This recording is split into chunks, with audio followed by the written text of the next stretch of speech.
Биздин студияда дал ушул Acıbadem клиникасынын директору жана дүйнө жүзүндөгү бир топ Acıbadem клиникасынын онкологу дагы бүгүн бизге конокко келип калган чагы. Acıbadem клиникасынын онкологу Танер Коркмаз жана Acıbadem клиникасынын Кыргыз Республикасындагы өкүлчүлүгүнүн директору Нурсултан Турдубаев бүгүн биздин студияда конокто. Саламатсыздарбы? Hoş келипсиздер. Маанайыңыздар жакшыбы? Алгач Учурашып алабы. Teşekkür ederim, sağ olun. Bizi burada ağırladığınız için teşekkür ediyoruz. Sizlerге разычылык билдиребиз. Рахмат сизге. жакшы. Менимче азыр биздин көрүүчүлөр үчүн абдан жакшы мүмкүнчүлүк, себеби дал ушул клиника жөнүндө кененирээк маалымат биле болушат дагы. Сиздердин оозуңуздардан өздөрү угуп, кантип дарыланса болот жана кандай гана сонун мүмкүнчүлүктөр жаралды, ошонун баарын билишет. Кыргызстан халкына birkaç kelime anlatayım ben. Başlangıç olarak. Biyaqtagı patsientler bizden Bişkek'te ofisimiz var. Dzержинский көчөсүндө ал бульвар эркиндик 29. Ошол жерге келгенде биз аларга жардам бере алабыз. Алар анализдери менен жана снимактары менен баарын бүт маалыматтарын алып келсе, биз аларды которуп, биздин врачтарга жөнөтүп, алардын ой пикирин алып, анан кайра пациенттерге жолун беребиз. Мунун бүт баары бекер. Эгерде пациенттер кийин Туркияга барып дарылануу кылганга барабыз десе Туркияга, анда уже бизге айтышат, биз жардам беребиз да. Сиздер аркылуу. Биз аркылуу. Клиникалар болсо бизде жалпы 39 клиникабыз бар Туркия. Көбүнчөсү Туркияда, бирок Македонияда бар, Голландияда бар, Иракта бар, Болгарияда бар, 4-5 өлкөдө бар. Hollanda'da da var.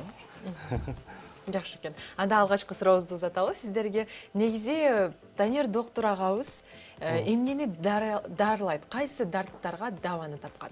Hangi hastalıkları tedavi ediyorsunuz? Genel olarak genel onkoloji, birçok organ tümörünün tedavisiyle ilgileniyoruz. Ama en sık gördüğümüz kanser tipleri benim çalıştığım ünitede meme kanserleri başta olmak üzere meme, sindirim sistemi tümörleri, akciğer kanserleri ve birçok erkek üreme sistemiyle ilgili kadın jinekolojik kanserler, bunların her birini sayabiliriz ama sıklıkla dediğim gibi meme, sindirim sistemi ve akciğer kanserleri başlıca ilgilendiğimiz tümörler. Онколог катары эң көп онколог катары бүт жанагы рак дарттарына карайбыз дейт. Бирок эң көп бизге келген пациенттер ал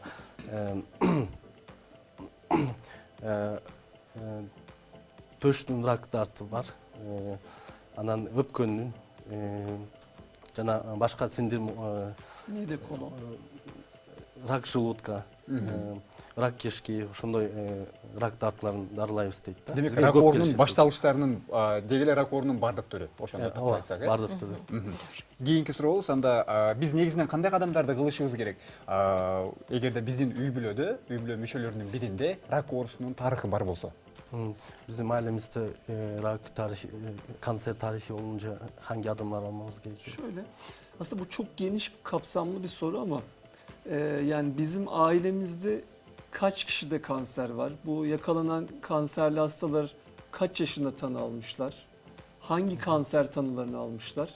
Bunların her biri üzerinden bakarak bir genetik değerlendirme, bir ailevi olarak kansere yatkınlıkla ilgili bir gen mutasyonu gerektiren bir durum var mı sorusunun cevabına bakmak için tekrar ediyorum. Ailedeki kanserli hastaların tanı aldığı yaş, erken yaşta mı tanı almışlar? Ailede çok sık mı görülüyor bu kanserler gibi bu soruların cevabını arıyoruz. Eğer erken yaşta ve belirli kanserler üzerine yoğunlaşma varsa o zaman ailevi genetik mutasyon analizleri yapılması gerekiyor.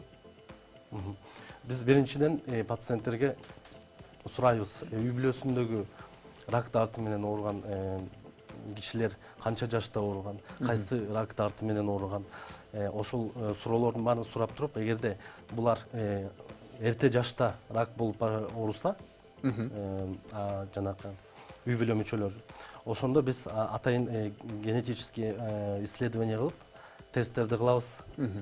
Анан ошого жараша ошол жаш мүчөлөрүнө советтерди беребиз да, бирок кайсы жанагы бул үй бүлөсүндө генетический фактор барбы, ошону билиш үчүн биз биринчи Пациенттин өзүнүн анализдерин алып, пациенттин өздөрүнө суроолорду сурайбыз. Мурунку үй бүлө мүчөлөрүнүн. үй бүлө мүчөлөрүндө канча жашта болгон, кайсы ошо окшош суроолорду сурап, анан тесттерди кылып туруп, анан баарына бүт үй бүлө мүчөлөрүнө советтерди беребиз да. Пациенттин өзүнө эмес, балдарына дагы бүт баарына. Ve eğer böyle bir genetik bir mutasyon saptanırsa o zaman ona göre bir takım tedbirler almak gerekiyor. Bir takım görüntülemeleri daha erken dönemde yapmak gerekiyor. Bazen bir takım tedbir cerrahileri yapmak gerekebiliyor. Эгерде ушул жанагы тесттерде результатында генетический мутациялар көрүнсө, анда үй бүлөнүн жаш мүчөлөрүнө биз рак болбосун деп эрте жашта кээде операция да кылышы мүмкүн да. Кийинки жашта рак болбосун деп Алдын Алдын ала. ала. Evet. O. Эң сонун. Анда кийинки сурообузга өтөлү. Биз таргет терапиясы деп жатабыз. Мына ушундай түшүнүккө ээ болдук. Жана дал ушул таргет терапиясынын ракты дарылоодо философиясы кандай болот? Жана биз аны ал акылдуу терапияны кантип колдоно алсак болот? Biz target terapi hakkında duymuştuk. Onun felsefesi nedir ve nasıl uygulanır? Bu 90'lı yılların sonu, 2000'li yılların başında moleküler patolojide, moleküler genetik alanındaki ilerlemeler neticesinde tümörün o sofistike yapısı daha iyi anlaşılmaya başlandı. Tümör hücresinin kullanmış olduğu, büyüme çoğalma için kullanmış olduğu kendisine avantaj sağlayan yolaklarla ilgili elde edilen bilgiler üzerinden belirli kanserlerin işte belirli tümör yolaklarını kullanarak büyüme çoğalma için kendisine avantaj sağladığı tespit edildi. Belirli tümörlerde işte bu tespit edilen yollar var ve bu yollar çok aktif şekilde kullanılıyorsa o yolları durdurmaya yönelik verilen ilaçlara akıllı ilaçlar, targeted terapiler olarak adlandırılıyor. 90-cı жылдардың аяғында, 2000-ci жылдардың башында жанагы молекулярный исследованиялар, жаңылыктар болду. Ошол жаңылыктардын жыйынтыгында рак жанагы молекулярный раковый клеткалардын өзүнө алар чоңоет да. Чоңойгонго колдонгон жолдору бар да. Ар кайсы жерден ар кайсы жолдорду колдонот экен да. Биз ошолорду көрүп туруп, ошол жолдорун кесип, алардын чоңойгонун токтотуш үчүн колдонулган дарыларга биз таргетный терапия же акылдуу дары дейбиз. Жакшы. Кийинки сурообузду жаңырталы. Негизи терапиянын бир топ түрү бар. Мисалы үчүн химиялык терапия, иммундук терапия жана таргеттик терапия. Булардын өз ара айырмачылыгы барбы? Айырмачылыгы эмнеде? Yani farklı kemoterapi, immünoterapi ve target terapi var. Onların farkı nedir? Kanser tedavisinde sistemik tedaviler olarak bu 3 tedavi yaklaşımı hala kullanılıyor günümüzde. Yani bunlar bakıldığı zaman bunların etkinlik mekanizmalarında farklılıklar var. Örneğin işte bu hedefe yönelik tedaviler, target terapiler belirli bir yolu durdurarak tümörün büyümesini, çoğalmasını engelliyor.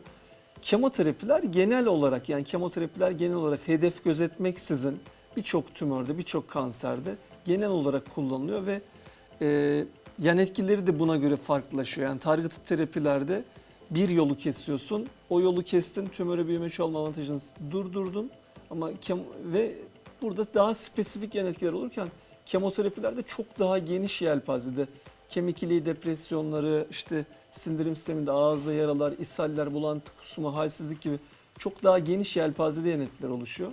İmmünoterapiler çok daha yeni, yani son 5 yıldır daha günlük pratiğimizde kullanmaya başladığımız tedaviler. İmmünoterapilerdeki temel mantık da vücudun bağışıklık sistemini güçlendirerek tümöre karşı harekete geçirmeye sevk eden tedavilere genel başlık altında immünoterapiler deniliyor. Ya bunlardaki temel şeyler şu: kemoterapilerde elde ettiğin yanıtlar daha kısa süreli oluyor. Hedefe yönelik tedavilerde daha spesifik, daha yüksek, daha iyi yanıtlar elde edilebiliyor. Ama bu kemoterapi ve hedefe yönelik tedavilerdeki elde edilen yanıtlar daha kısa. Ama immünoterapilerde henüz hangi hasta bu tedaviden net olarak fayda görülecek, bunlarla ilgili elimizde yeterli veri yok ama fayda gören hastalardaki elde edilen yanıt süreleri, o tedaviyle elde edilen iyilik süreleri çok daha uzun oluyor. Bulardan жанагы иммунотерапия, химиотерапия, анан таргетный терапияда үчөөнүн айырмасы жанагы биринчиден побочный эффекттери башка болот. Экинчиден эффекти башкача болот. Таргетный терапияны биз азыр түшүндүрүп бердик жанагы бул клеткалар, рактын клеткалары чоңойгондо ар кайсы чоңоюш үчүн башка жолдорун, ар кайсы жолдорун колдонот да. Биз таргеттик терапия менен ошол жолдорун кесип токтотобуз, өсүшүн токтотобуз. Химиотерапия болсо дагы системдүү эмеси бар, действиясы бар да. Ошондуктан анын побочный эффекттери башкача болот. Алардыкы химиотерапия болсо бүт клеткаларга действие берет да. Ошондуктан кишиде побочный эффекттери көп болот да. Баш оорусу болот, диареясы болот, чачы түшүп калат. Көп да ошонун эме эффекттеричи. А бирок болсо иммунотерапия болсо акыркы 5-6 жылда колдонулган нерсе.